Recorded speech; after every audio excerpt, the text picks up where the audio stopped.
Hey everybody, Jim from Overwintered Coleus. You know, I really enjoy doing those shorts. There's so many ideas that I can get out to you guys without taking up all day, 20, 30 minutes, as much as I love to talk. But anyway, I did that one short a few days ago about the Jiffy Pods and the light and moisture and so forth, and it's doing really well. I'm, over 1,000 hits on it, so it's really good. Keep it up. Pass my channel on. Hey, you know what? I got those Overwintered Coleus, my Saturn's rings, and that beautiful, beautiful Wizard Rose Jitters combination, and they're going nuts. They're growing. The days are getting longer now. The sun's getting more intense, so they're really responding, and they're healthy, healthy plants to begin with. I just cut the seed stalk off of the Saturn's rings. I was really reluctant to do it, but it's been on there, and I can see the seeds are in the pods. They're healthy, so I'm going to risk it, cut it. It's a long seed pod. I've been hand pollinating it, if you've been watching my videos with a brush, and it looks really good. I cut it. We're letting it dry out completely, and then we're going to separate the seeds, and maybe I'll plant a few this year. But I did order some Saturn's rings from Rosie Dawn Gardens, and just a shout out, if you're not familiar with them, check them out on the web. Rosie Dawn Gardens.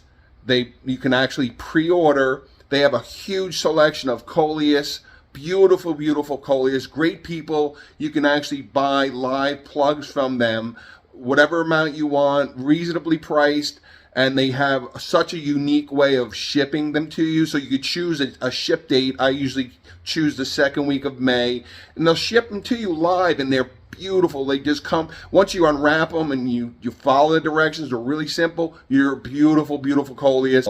Anyway, I'm gonna cut a few of the, because this beautiful Wizard Rose Jet, well, instead of looking at it, let's bring it in. Instead of just letting this thing go and overgrow, you can see it's kind of hanging down.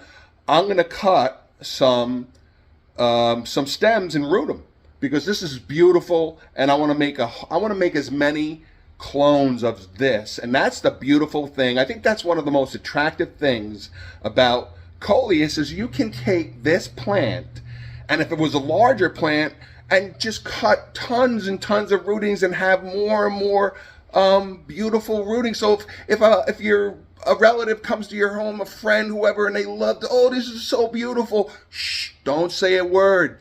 Cut a rooting, pot it up, and give it to them as a gift. And believe me, their eyes, you'll be looking all over the floor for their eyes, because they're going to be so happy when they see that they have their own. So, all right, so let's take a look. We're going to cut just a few. We don't want to shock it. We're going to cut a couple of little rootings and put them in the bud vase, water, and we'll see how they go.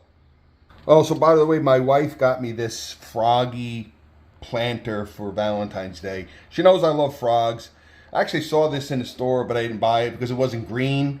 I was going to paint it green, but it's already got a coating on it. So, well, it's a beautiful planter. I got to drill a hole. It doesn't have any drain holes. So remember, if you're going to use these planters, I have the masonry bits. I'm just going to drill a small hole in the bottom. Make sure it gets drainage. Got to have drainage when you're planting Coleus in pots. So anyway, just taking a quick look at a couple of candidates. These two here. There's two of these stems here that are hanging down. Those are perfect candidates for rootings. Okay, so here we are. We got the two. We want to cut them as close to the stem as possible.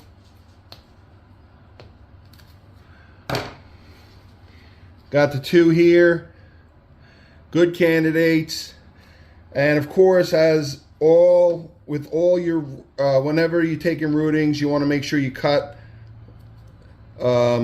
any leaves on the bottom. You don't want any leaves in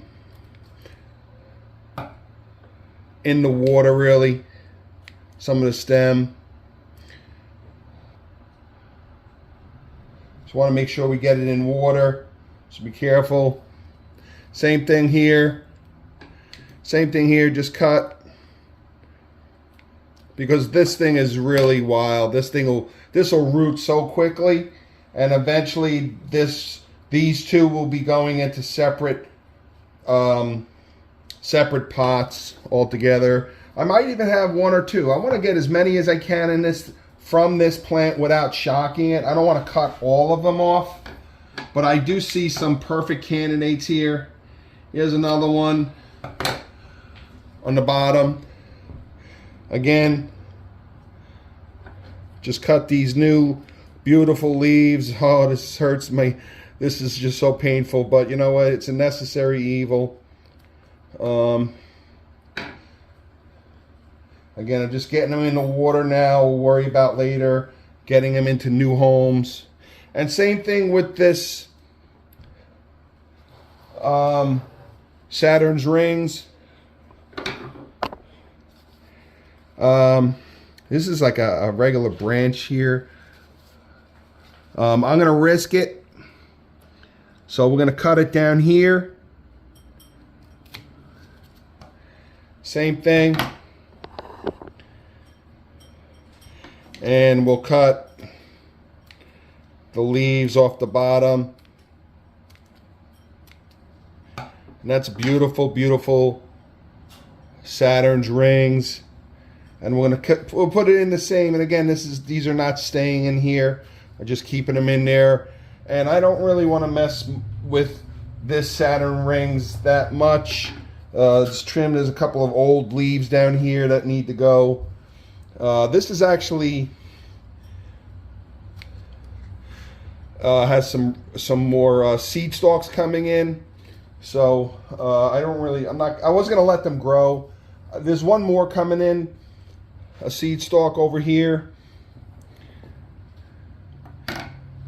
So I'm gonna let that go because I pollinated the other one, and there's no reason to think that this one won't be as strong. So I'm gonna let that go and develop. But you can see some good growth coming in here. I'm trying to get this thing centered here. Sorry. Got some beautiful growth coming in here. This is a really healthy Overwintered Coleus. Very old still. I mean, it almost looks like as they get older, they almost develop bark. So it needs to go into a bigger pot, but I'm not worrying about it right now. That's going to be in the spring, in the late spring, when I do my potting, and that'll eventually go into a larger pot. And this will be a magnificent, beautiful, beautiful Coleus. Saturn's rings. Again, you can get these at Rosy Dawn Gardens.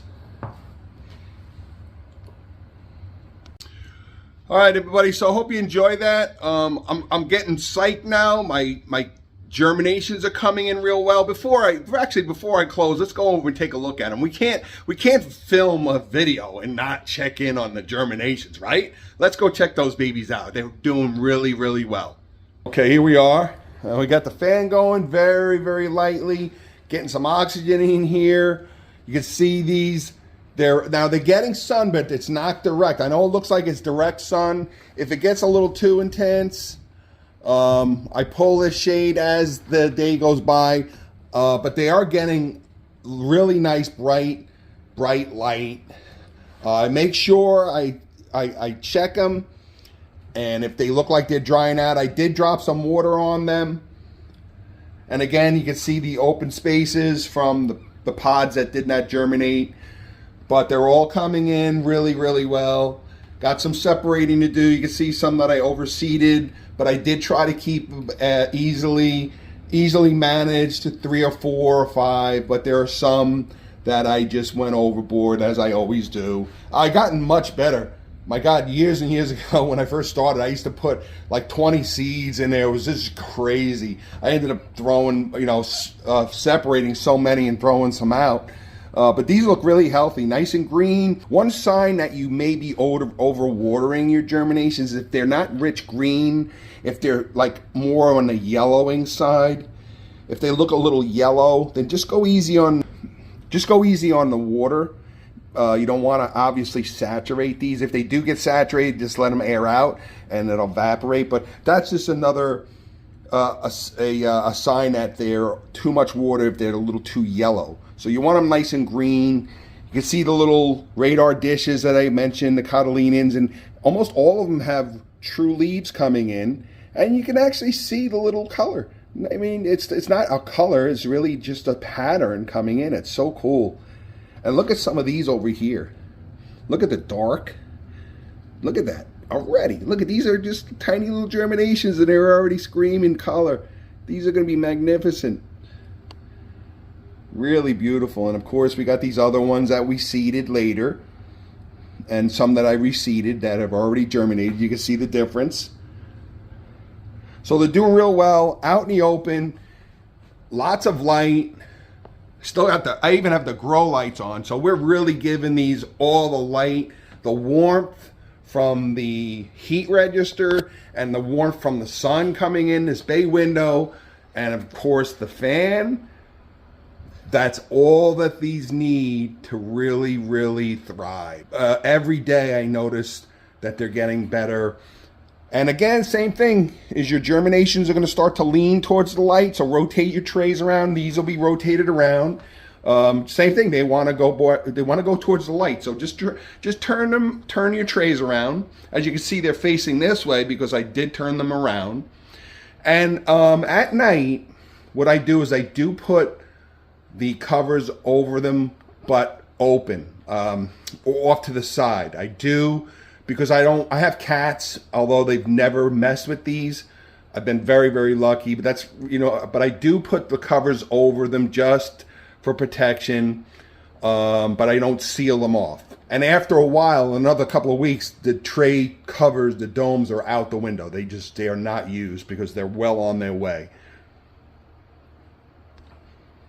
Okay, and in closing, here is the newly reseeded pods and the along with the pepper and basil seed pods. So these are in the greenhouse with the heat mat and the grow lights, and the same thing, just like we planted another tray. So everything looks good. We're ahead of schedule. Beautiful, beautiful stuff. All right, so stay tuned. More come. Jim's Holiest of Coleus. Take care, everybody. Have a good weekend.